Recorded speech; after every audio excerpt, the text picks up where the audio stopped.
The Smartest Giant in Town by Julia Donaldson and Axel Scheffler. George was a giant, the scruffiest giant in town. He always wore the same pair of old brown sandals and the same old patched up gown. I wish I wasn't the scruffiest giant in town, he said sadly.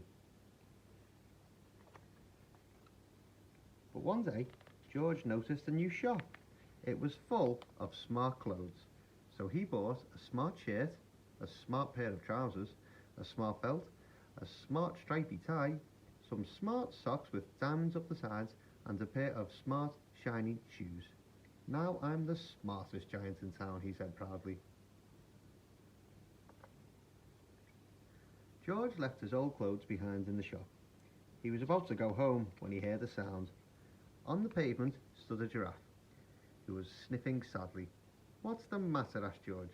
"It's my neck," said the giraffe. "It's so very long and so very cold. I wish I had a long warm scarf." "Cheer up," said George, and he took off his stripy tie. "It didn't match my socks anyway," he said, as he wound it round and round the giraffe's neck. "It made a wonderful scarf."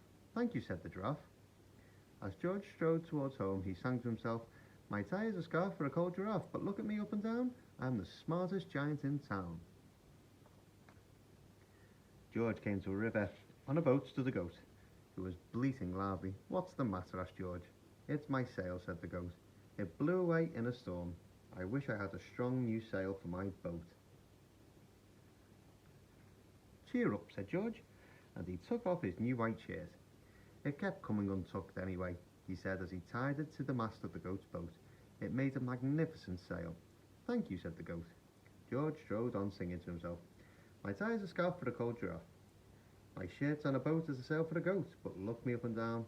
I'm the smartest giant in town." George came to a tiny ruined house. Beside the house stood a white mouse and lots of baby mice. They were all squeaking. "What's the matter?" asked George. "It's our house," squeaked the mother mouse. "It burned down and now we have nowhere to live. I wish we had a nice new house." "Cheer up," said George, and he took off one of his shiny shoes. "It was giving me blisters anyway," he said, as the mouse and their baby scrambled inside the shoe, made a perfect home for them. "Thank you," they squeaked. George had to hop along the road now, but he didn't mind. As he hopped, he sang to himself, "My tie is a scarf for a cold giraffe. My shirt's on a boat as a sail for a goat. My shoe is a house for a little white mouse. But look me up and down. I'm the smartest giant in town." George came to a campsite. Beside the tent stood the fox, who was crying. "What's the matter?" asked George. "It's my sleeping bag," said the fox. "I dropped it in a puddle. I wish I had a warm, dry sleeping bag." "Cheer up," said George, and he took off one of his socks with the diamonds up the side. "It was tickling my toes anyway," he said, as the fox snuggled into it.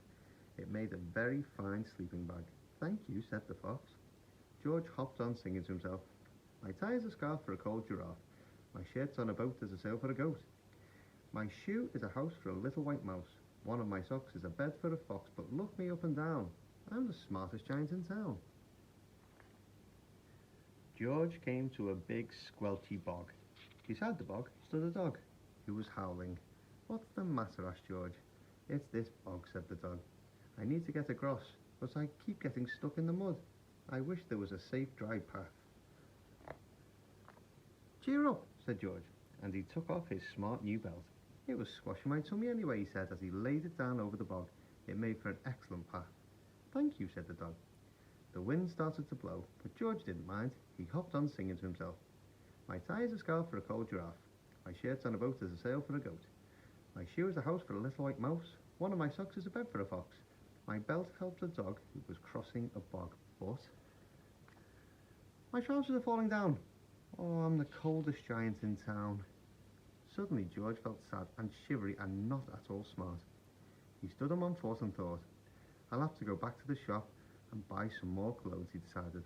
He turned around and hopped all the way back to the shop.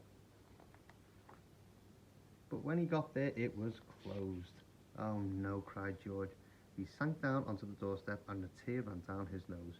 He felt as sad as all the animals he had met on his way home. Then out of the corner of his eyes he saw a bag with something familiar poking out of the top. George took a closer look. "My gown!" he yelled. "My dear old gown and sandals." George put them on. They felt wonderfully comfortable. "I'm the cosiest giant in town," he cried, and he danced back home along the road. Outside his front door stood all the animals he had helped. They were carrying an enormous present. "Come on, George," they said, "open it." George untied the ribbon. Inside was a beautiful gold paper crown and a card. "Look inside the card, George," said the animals. George put the crown upon his head and opened the card. "Your tie is a scarf for a cold giraffe. Your shirt's on a boat as a sail for a goat. Your shoe is a house for a little white mouse. One of your socks is a bed for a fox.